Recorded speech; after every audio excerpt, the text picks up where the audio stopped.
Hi friends, ಎಲ್ರಿಗೂ ನಮಸ್ಕಾರ. Welcome back to my YouTube channel. Friends, ಇವತ್ತಿನ ವಿಡಿಯೋ ನಿಮಗೆ ಸ್ವಲ್ಪನಾದರೂ ಇಷ್ಟ ಆದರೆ ಪ್ಲೀಸ್ ಒಂದು ಲೈಕ್ ಮಾಡಿ, ಶೇರ್ ಮಾಡಿ, ಹಾಗೆ ಕಮೆಂಟ್ ಮಾಡಿ. ಹಾಗೆ ವಿಡಿಯೋನ ಯಾರೆಲ್ಲ ಸಬ್ಸ್ಕ್ರೈಬ್ ಮಾಡ್ಕೊಂಡು ನೋಡ್ತಾ ಇದ್ದಾರೆ ಅವರಿಗೆಲ್ಲ ತುಂಬಾ ಥ್ಯಾಂಕ್ಸ್. ಹಾಗೆ ಸಬ್ಸ್ಕ್ರೈಬ್ ಮಾಡ್ದಲೆ ಯಾರೆಲ್ಲ ಹೊಸದಾಗಿ ನನ್ನ ವಿಡಿಯೋನ ನೋಡ್ತಾ ಇದ್ದಾರೆ ಪ್ಲೀಸ್ ಸಬ್ಸ್ಕ್ರೈಬ್ ಮಾಡಿಕೊಂಡು ವೀಡಿಯೋಸ್ನ ನೋಡಿ. ಫ್ರೆಂಡ್ಸ್, ಇದು ಬಂದು ಊರಿಂದ ಬೆಂಗಳೂರಿಗೆ ಬಂದು ದಿನ ಲಾಗ್ನ ಶೇರ್ ಮಾಡ್ತಾಯಿದ್ದೀನಿ ನಿಮಗೆ. ಊರಿಂದ ಬರುವಾಗ ನಾನು ಸ್ವಲ್ಪ ಇದನ್ನು ಹುಣಸೆ ಹಣ್ಣನ್ನು ತಂದಿದ್ದೆ. ಹುಣಸೆಹಣ್ಣು ಅದನ್ನೆಲ್ಲ ಬಿಡಿಸ್ಬೇಕು ಅಂದರೆ ಬಿಸಿಲಿಗೆ ಒಣಗಾಕ್ಬಿಟ್ಟು ಬಿಡಿಸ್ಬೇಕು, ಇಲ್ಲಾಂದರೆ ಬಿಡಿಸೋದಕ್ಕೆ ಬರಲ್ಲ, ಕೈಗೆಲ್ಲ ಹಾಗೆ ಅಂಟ್ತಾ ಇರುತ್ತೆ. ಅದಕ್ಕೋಸ್ಕರ ಇಲ್ಲಿ ಬಿಸಿಲಿಗೆ ಒಣಗಾಕಿದ್ದೀನಿ.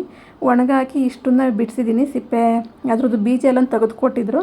ಇಲ್ಲಿ ನಾನು ಅದ್ರದ್ದು ಮೇಲ್ಗಡೆ ಸಿಪ್ಪೆ ಇರುತ್ತಲ್ಲ ಅದನ್ನೆಲ್ಲ ತೆಗೆದುಬಿಟ್ಟು ಸಪ್ರೇಟಾಗಿ ಸೋಸಿ ಇಟ್ಕೊಂಡ್ರೆ ನಮಗೆ ಅರ್ಜೆಂಟಿಗೆಲ್ಲ ಮಾಡೋದಕ್ಕೆ ಈಸಿ ಆಗುತ್ತೆ ಅಂತ ಎಲ್ಲನೂ ತೆಗಿತಾ ಇದ್ದೀನಿ. ಸಿಪ್ಪೆ ಎಲ್ಲನೂ ಸ್ವಲ್ಪ ಜಾಸ್ತಿನೇ ತಂದಿದ್ದೆ ಹುಣಸೆಹಣ್ಣನ್ನು.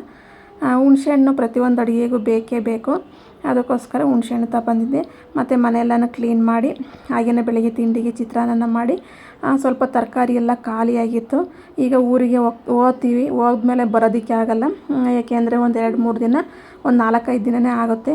ನಾವು ಹಾಗೆಯೇ 4 ದಿನ ಬಿಟ್ಟು ಬಂದ್ವಿ. ಹಾಗಾಗಿ ತರಕಾರಿ ಎಲ್ಲನೂ ಹೋಗೋಕೆ ಖಾಲಿ ಮಾಡಿದ್ದೆ. ಆಮೇಲೆ ಬಂದಮೇಲೆ ತರಕಾರಿ ಎಲ್ಲ ತಗೊಬಂದೆ.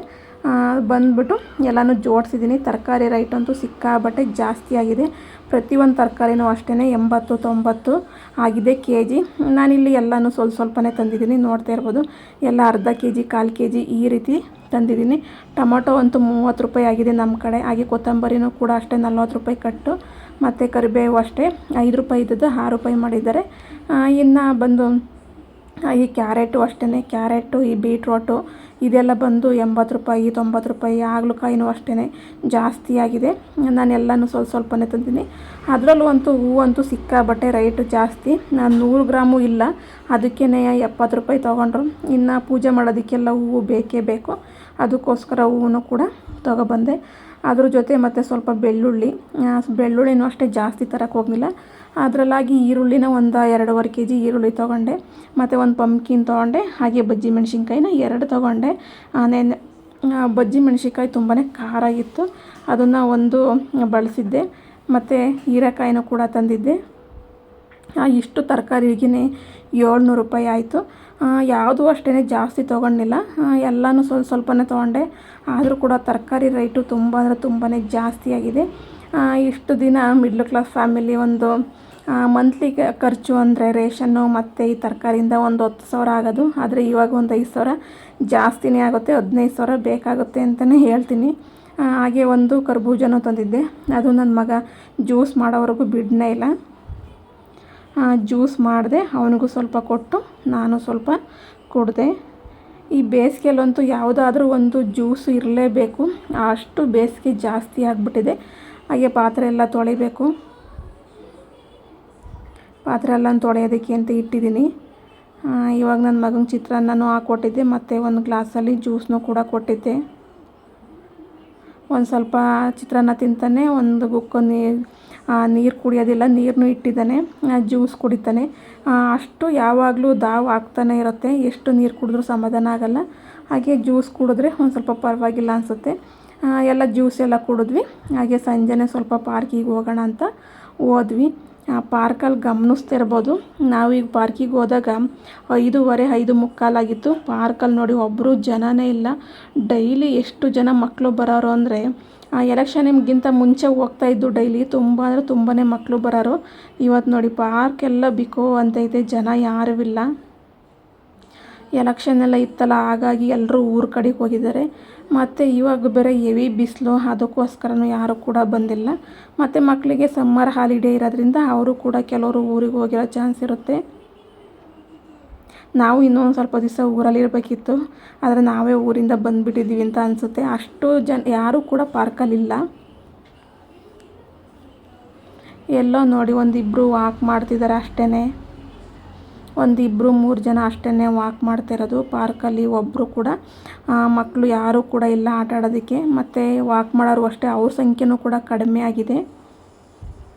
ನೋಡಿ ಅವರು 4-5 ಜನ ಹೋಗ್ತಿದ್ದಾರೆ ಅನ್ನೋದು ಬಿಟ್ಟರೆ ಡೈಲಿ ಸುತ್ತಮುತ್ತ ಅಷ್ಟು ಜನ ಇರೋದು. ಆಟ ಆಡೋದಕ್ಕೆ ಆಗ್ತಿರಲ್ಲ, ಅಷ್ಟು ದೊಡ್ಡ ಮಕ್ಕಳೆಲ್ಲ ಬರೋರು ಪಾರ್ಕಿಗೆ. ಇವತ್ತು ನನ್ನ ಮಗ ಒಬ್ಬನೇ ಯಾವುದು ಆಟ ಬೇಕಾದರೂ ಅವನು ಆಡ್ಬೋದು, ಅಷ್ಟು ಫ್ರೀಯಾಗಿತ್ತು. ಈಗಿರೋ ಬಿಸಿಲಿಗಂತೂ ಹೊರಗಡೆ ಬರೋದಕ್ಕೆ ಆಗೋದಿಲ್ಲ. ಅಷ್ಟು ಸೆಕೆ ಆಗ್ತಾ ಇರುತ್ತೆ, ಮೈಯಲ್ಲಿ ನೀರಂತೂ ಇಳಿದೋಗ್ತಾ ಇರುತ್ತೆ. ನನ್ನ ಮಗನಿಗಂತೂ ಯಾರೂ ಇಲ್ಲದೇ ಇರೋದಕ್ಕೆ ಎಲ್ಲ ಆಟನೂ ಅವನೇ ಆಡ್ತಿದ್ದಾನೆ ನೋಡಿ. ಯಾರೂ ಜಾರ ಬಂಡೆ ಆಡೋದಕ್ಕೂ ಮಕ್ಕಳಿಲ್ಲ, ಅದಕ್ಕೋಸ್ಕರ ಅವನು ಆರಾಮಾಗಿ ಮಲಗಿದ್ದಾನೆ ಅಲ್ಲೇ. ಏನೋ ಒಂಥರ ಅವನಿಗೆ ಯಾರೂ ಇಲ್ಲ ಅಂತಲೂ ಖುಷಿ, ಹಾಗೆ ನನ್ನ ಫ್ರೆಂಡ್ಸ್ ಯಾರೂ ಬಂದಿಲ್ಲ ಅನ್ನೋದು ಒಂದು ಕಡೆ ಬೇಜಾರಿದೆ. ಆದರೂ ಕೂಡ ಒಬ್ಬನೇ ಫ್ರೀಯಾಗಿ ಆಡ್ತಾಯಿದ್ದಾನೆ. ಇಲ್ಲಾಂದರೆ ದೊಡ್ಡ ದೊಡ್ಡ ಮಕ್ಕಳೆಲ್ಲ ಬಂದರೆ ಜಾಗನೇ ಬಿಡ್ತೀನಲ್ಲ ಇವನಿಗೆ ಆಡೋದಕ್ಕೆ ಅಂತ. ಒಬ್ಬನೇ ಫ್ರೀಯಾಗಿ ಆಡ್ತಿದ್ದಾನೆ. ಅಷ್ಟು ಸೆಕೆ ಅಂದರೆ ಸೆಕೆ ಹೇಳೋಕ್ಕಾಗಲ್ಲ, ಅಷ್ಟು ಸೆಕೆ ಬರ್ತಾಯಿದೆ. ಮಳೆ ಈಗೇ ಹೋದ್ರಂತೂ ತರಕಾರಿ ರೈಟ್ ಅಂತೂ ಸಿಕ್ಕಾಬಟ್ಟೆ ಜಾಸ್ತಿ ಆಗುತ್ತೆ. ಈಗಲೇ ಆಲ್ರೆಡಿ 90, 80, 85 ಐತೆ, ಇನ್ನೇನು 100 ರೂಪಾಯಿ ಹಾಗೇ ಬಿಡುತ್ತೆ ಪ್ರತಿಯೊಂದು ತರಕಾರಿ ರೈಟು ಅಷ್ಟೇ. ಮತ್ತು ಇದು ಬಂದು ಬೆಳಗ್ಗೆ ಬಂದು ತಿಂಡಿಗೆ ನಾನು ಇಲ್ಲಿ ಪಲಾವ್ ಮಾಡಿದ್ದೆ. ಇದು ಶುಕ್ರವಾರ ಬೆಳಗ್ಗೆದು ಲಾಗ್ನ ಶೇರ್ ಮಾಡ್ತಾಯಿದ್ದೀನಿ. ತರಕಾರಿ ಎಲ್ಲ ತಂದಿರೋದ್ರಿಂದ ನಾನಿಲ್ಲಿ ಪಲಾವ್ನ ಮಾಡೋಣ ಅಂತ ಕ್ಯಾರೆಟು, ಬೀಟ್ರೋಟು, ಟೊಮೊಟೊ ಮತ್ತು ಒಂದು ಕ್ಯಾಪ್ಸಿಕಮ್ಮು, ಒಂದು ಈರುಳ್ಳಿ ಎಲ್ಲನೂ ಹಾಕಿ ಇವಾಗ ಪಲಾವ್ನ ಮಾಡ್ತಾಯಿದ್ದೀನಿ. ಪಲಾವ್ ಮಾಡೋಕ್ಕೂ ಅಷ್ಟೇ ತರಕಾರಿ ಜಾಸ್ತಿ ಬಳಸೋಂಗಿಲ್ಲ, ಕಡಿಮೆನೇ ನೋಡಿ ಬಳಸಬೇಕು, ಆ ಥರ ಪರಿಸ್ಥಿತಿ ಬಂದಿದೆ. ಈ ಮಳೆ ಬಂದಿಲ್ಲ ಅಂದರೆ ಪ್ರತಿಯೊಬ್ಬರಿಗೂ ಕೂಡ ಸಮಸ್ಯೆನೇ. ಒಂದು ಕಡೆ ರೈತರಿಗೂ ಅಷ್ಟೇ, ಇನ್ನೊಂದು ಕಡೆ ತಗೊಳ್ಳೋರಿಗೂ ಅಷ್ಟೇ. ಎಲ್ಲರಿಗೂ ಒಂಥರ ಮಳೆ ಇಲ್ಲ ಅಂದರೆ ಎಲ್ಲರಿಗೂ ಕಷ್ಟ ಅಂತಲೇ ಹೇಳ್ಬೋದು. ಮಳೆ ಮಾತ್ರ ಬರಬೇಕು, ಇಲ್ಲಾಂದರೆ ತುಂಬಾ ಕಷ್ಟ ಆಗುತ್ತೆ ಮುಂದಕ್ಕೆ ಜೀವನ ಅಂತಲೇ ಹೇಳ್ಬೋದು. ಇವಾಗ ಪಲಾವಿಗೆ ಎಲ್ಲ ಒಗ್ಗರಣೆ ಎಲ್ಲನೂ ಹಾಕಿದ್ದೀನಿ, ಟೊಮೊಟೊನೂ ಹಾಕಿದ್ದೀನಿ. ಟೊಮೊಟೊ ಬಾಡೋದಕ್ಕೆ ಅಂತ ಇಲ್ಲಿ ಸ್ವಲ್ಪ ಅರಿಶಿನ ಪುಡಿನ ಹಾಕ್ತಾಯಿದ್ದೀನಿ. ಅರಿಶಿನ ಕೂಡ ಉಪ್ಪು ಹಾಕಿದರೆ ಟೊಮೊಟೊ ಬೇಗನೆ ಬಾಡುತ್ತೆ. ಇವತ್ತು ಶುಕ್ರವಾರ ಆಗಿರೋದ್ರಿಂದ ವಾರ ಮಾಡೋದಕ್ಕೋಸ್ಕರ ಪಲಾವ್ ಮಾಡಿದರೆ ಕೆಲಸ ಕಡಿಮೆ ಆಗುತ್ತೆ ಅಂತ ನಾನಿಲ್ಲಿ ಪಲಾವ್ನ ಮಾಡ್ತಾಯಿದ್ದೀನಿ. ಮತ್ತು ಪೂಜೆದ ಲಾಗ್ನ ಬಂದು ನಾಳೆಗೆ ಶೇರ್ ಮಾಡೋಣ ಅಂತ. ಇವತ್ತು ಏನಾಗಿತ್ತು, ಗುರುವಾರ ಮತ್ತು ಶುಕ್ರವಾರದ್ದು 2 ದಿನದ ಲಾಗ್ನ ನಾನು ಶೇರ್ ಮಾಡ್ತಾಯಿದ್ದೀನಿ. ಪೂಜೆ ಲಾಗೆಲ್ಲನೂ ಬಂದು ನಾಳೆ ಲಾಗ್ನಲ್ಲಿ ಶೇರ್ ಮಾಡ್ತೀನಿ. ಇವಾಗ ಎಲ್ಲ ಬಾಡಿದೆ. ಇವಾಗ ಅದಕ್ಕೆ ಶುಂಠಿ ಮತ್ತು ಬೆಳ್ಳುಳ್ಳಿ ಪೇಸ್ಟು ನಾನೇ ರೆಡಿ ಮಾಡ್ತೀನಿ. ಹಾಗೆಯೇ ಇದು ಕುಟ್ಟಕಲ್ಲಿರುತ್ತಲ್ಲ ಅದರಲ್ಲೇ ಕುಟ್ಟಿ ಅದನ್ನು ಕೂಡ ಹಾಕ್ತಾಯಿದ್ದೀನಿ. ಇವಾಗ ಇದನ್ನು ಹಾಕಿ ನೀಟಾಗಿ ಬಾಡಿಸಿದ್ರೆ ಪಲಾವ್ ಕೂಡ ರೆಡಿಯಾಗುತ್ತೆ. ಪಲಾವಿಗೆ ಎಲ್ಲ ಜಾಸ್ತಿ ತರಕಾರಿ ಎಲ್ಲನೂ ಬಳಸೋಂಗಿಲ್ಲ, ಸಾಂಬಾರಿಗೂ ಅಷ್ಟೇ ಜಾಸ್ತಿ ತರಕಾರಿ ಹಾಕೋಂಗಿಲ್ಲ, ಆ ಥರ ಪರಿಸ್ಥಿತಿ ಬಂದಿದೆ. ಇಲ್ಲಿ ನಾನು ಬಟಾಣಿನ ನೆನೆಸೋದು ಮರೆತುಬಿಟ್ಟೆ. ಹಾಗಾಗಿ ಕ್ಯಾರೆಟು ಮತ್ತು ಬೀಟ್ರೋಟು, ಕ್ಯಾಪ್ಸಿಕಮ್ ಇಷ್ಟನ್ನೇ ಹಾಕಿ ಪಲಾವ್ ಮಾಡೋಣ ಅಂತ ಮಾಡ್ತಾಯಿದ್ದೀನಿ. ಶುಕ್ರವಾರ ವಾರ ಇರೋದ್ರಿಂದ ಈ ಥರ ಪಲಾವ್ ಐಟಮ್ ಏನಾದರೂ ಮಾಡಿದರೆ ಸ್ವಲ್ಪ ಕೆಲಸನೂ ಕೂಡ ಕಡಿಮೆ ಆಗುತ್ತೆ ಅಂತ ಮಾಡ್ತಾಯಿದ್ದೀನಿ. ಈಗ ಇದಕ್ಕೆ ಸ್ವಲ್ಪ ಚಕ್ಕೆ ಪುಡಿ ಮತ್ತು ಜೀರಿಗೆ ಪುಡಿನೂ ಕೂಡ ಹಾಕ್ತಾಯಿದ್ದೀನಿ. ಈಗ ನೋಡಿ ಚೆನ್ನಾಗಿ ಕುದೀತಾ ಇದೆ ಮಸಾಲೆ ಎಲ್ಲ. ಇದರೊಳಗಡೆ ಇವಾಗ ಸ್ವಲ್ಪ ಚಕ್ಕೆ ಪುಡಿ, ಸ್ವಲ್ಪ ಜೀರಿಗೆ ಪುಡಿನ ಸೇರಿಸ್ತಾಯಿದ್ದೀನಿ. ಫ್ರೆಂಡ್ಸ್, ಇದು ಬಂದು ಒಂದು ಪುಟಾಣಿ ಲಾಗಾಗಿರುತ್ತೆ.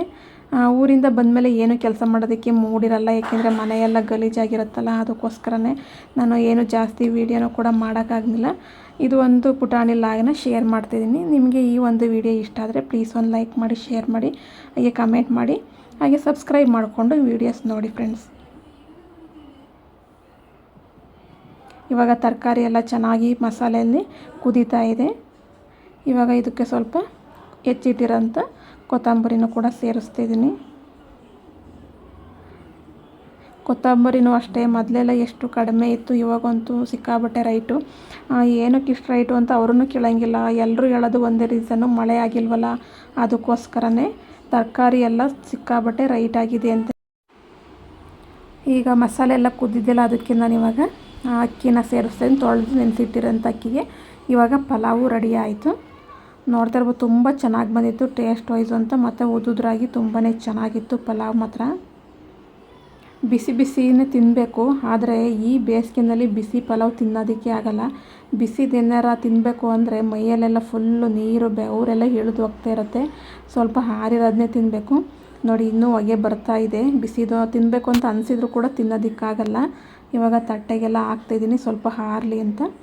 ಟೇಸ್ಟ್ ವೈಸ್ ಅಂತೂ ತುಂಬಾ ಚೆನ್ನಾಗಿ ಬಂದಿತ್ತು. Okay friends, thanks for watching. Next ವೀಡಿಯೋದಲ್ಲಿ ಸಿಗ್ತೀನಿ. ಬಾಯ್.